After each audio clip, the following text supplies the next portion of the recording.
नमस्कार, इस वक्त के बुलेटिन में आप सभी का स्वागत है और मैं हूं आपके साथ रहनुमा। चलिए आज की अहम खबरों पर नजर डालते हैं। हांगकांग के टाइपो में कई इमारतों में भयंकर आग लग गई। इस आग से अभी तक 44 लोगों के मरने की खबर है और अभी भी 300 लोग लापता है। हालांकि रेस्क्यू ऑपरेशन अभी जारी है। आग बुझाने का ऑपरेशन चल रहा है। जो वीडियो सामने आए हैं उसमें इमारतों से धुएं का गुबार निकलता दिखाई दिया। मीडिया रिपोर्ट्स के मुताबिक शहर के टाइपो जिले में कॉम्प्लेक्स के बाहर बांस की मचान पर आग फैल गई। टाइपो हांगकांग के उत्तरी हिस्से का एक इलाका है और ये मुख्य चीनी शहर शेनजान के बॉर्डर के पास है। फायर सर्विस ने बताया कि अब तक करीब 90% लोगों को सुरक्षित निकाल लिया गया है। हालांकि कई लोग अभी भी लापता बताए जा रहे हैं। हादसे के बाद कई सड़कों को बंद कर दिया गया है। इस आग को लेवल 5 कैटेगरी में रखा गया है, जिसे सबसे गंभीर माना जाता है। हांगकांग में करीब 17 साल पहले भी इसी तरह की लेवल 5 कैटेगरी की आग लगी थी, जिसमें 4 लोगों की मौके पर मौत हो गई थी। हालांकि इस बार नुकसान ज्यादा बड़ा है। प्रशासन ने घायलों और प्रभावित लोगों के लिए हेल्पलाइन शुरू की है ताकि उन्हें तुरंत मदद मिल सके। उत्तर प्रदेश के बाराबंकी जिले में एक बड़ा हादसा हो गया। यहाँ पे एक तेज रफ्तार ट्रक ऊपर रेलवे ब्रिज से गिरकर नीचे रेलवे ट्रैक पर आ गिरी। ट्रक ड्राइवर को अस्पताल में भर्ती किया गया है। रामनगर थाना इलाके में बुधवार शाम एक तेज रफ्तार डंपर ट्रक ने पुल की रेलिंग तोड़ दी और करीब 25 फीट की ऊंचाई से रेलवे ट्रैक पर गिर गया। अधिकारियों ने इसकी पुष्टि करते हुए बताया कि ट्रक रेलवे ओवरब्रिज पार कर रहा था, तभी उसका बैलेंस बिगड़ गया। इसी दौरान पंजाब के अमृतसर से बिहार के सहरसा जा रही गरीब रथ एक्सप्रेस पास वाली ट्रैक से गुजर रही थी और बाल बाल बच गई। 9 साढ़े 9 के बीच सूचना मिली थी कि एक बड़ा ट्रॉला जिसमें प्लाई भरा हुआ है वो रेलवे ट्रैक पे गिर गया है। तत्काल सूचना मिलते ही पुलिस मौके पे पहुंची थी और बाकी जो अथॉरिटीज़ हैं आरपीएफ, जीआरपी और रेलवे की अथॉरिटीज़ भी वहाँ मौके पे पहुंची थी। तो मौके पे जाके ये पता चला कि रेलवे ओवरब्रिज जब वो ट्रॉला पास कर रहा था, अनियंत्रित होकर वो नीचे ट्रैक पे गिर गया। उसी दौरान ट्रेन भी बगल वाले ट्रैक से पास कर रही थी।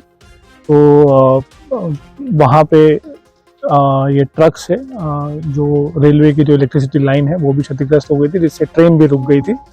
अभी मौके पे वहाँ पे जो ट्रक का जो ड्राइवर था, जो ट्रक में फंसा हुआ था, उसको रेस्क्यू करके जिला अस्पताल पहुँचाया गया है, जहाँ उसका इलाज चल रहा है। ट्रेन की भी जो रेलवे अथॉरिटीज़ हैं उन्होंने उसको पूरा रीस्टोर करके आगे बढ़ा दिया है। ट्रेन भी वहाँ से चली गई है।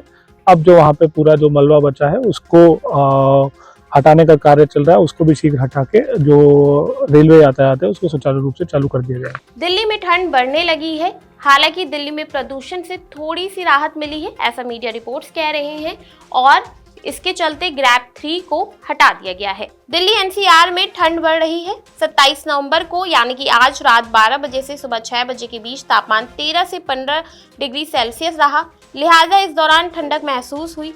दोपहर में ये तापमान बढ़कर 22 से 23 डिग्री सेल्सियस तक जा सकता है, जो कि शाम और रात में फिर तापमान घटकर 17 से 19 डिग्री सेल्सियस के बीच रहने की संभावना है। प्रदूषण से थोड़ी राहत मिली है, जिसको देखते हुए ग्रैप 3 हटाया गया है। स्टेज 1 और स्टेज 2 की पाबंदियां जारी रहेंगी। पिछले 4 दिनों से दिल्ली का AQI लगातार सुधार की ओर है। बुधवार को ये 327 दर्ज किया गया। IMD और IITM के अनुसार आने वाले दिनों में AQI बहुत खराब श्रेणी में रहने की संभावना है। पोल्यूशन तो बहुत है और बाहर निकलते ही बहुत ज़्यादा, मुझे इतनी उम्मीद नहीं थी कि इतना बुरा हाल हो जाएगा। हमने मास्क खरीदा तुरंत और तब से मास्क लगा के घूम रहे हैं और कल बाई चांस मास्क नहीं था तो इतनी ज़्यादा खांसी शुरू हो गई। बच्चे भी हैं मेरे साथ तो बहुत ज़्यादा खांसी होने लगी उनको भी। तो कुछ तो करना चाहिए सरकार को। क्यों ऐसा हो रहा है दिल्ली में कि इतना पोल्यूशन है? मेरे बच्चे तो खांस रहे हैं कल से आकर के और आई होप कि एक उबर ड्राइवर थे, वो भी बुजुर्ग थे, वो भी यही बात कह रहे थे कि उनको भी खांसी की समस्या ये प्रदूषण की वजह से हुई है। तो सरकार को बिल्कुल इस पे ध्यान देना चाहिए। पता नहीं क्यों ऐसा हो रहा है। पंजाब में फाजिलका मलौट रोड पर एक ट्रक और बस में भयंकर टक्कर हुई, जिसमें 2 लोगों की मौत हो गई है और 15 लोगों के घायल होने की खबर है। बस में करीब 40 यात्री थे, जबकि ट्रक में 5 लोग थे। घायलों को फाजिलका जिले के एक सरकारी अस्पताल में ले जाया गया है। बस में घायल पैसेंजर रंजीत सिंह ने कहा कि जब एक्सीडेंट हुआ तो वह पूरी तरह से हैरान रह गए थे। उन्होंने कहा सब कुछ अस्त व्यस्त था। जिन पैसेंजर को चोट नहीं आई थी वह घायलों की देखभाल करने लगी, जबकि मौके पर पहुंचने वाले गांव वालों ने और राहगीरों ने उन्हें बाहर निकालने में मदद की।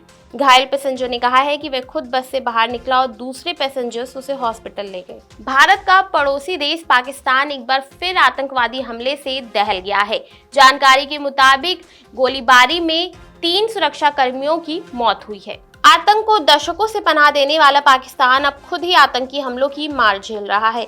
आए दिन पाकिस्तान में लगातार आतंकी हमले हो रहे हैं और बड़ी संख्या में सुरक्षाकर्मी और आम लोग भी मारे जा रहे हैं।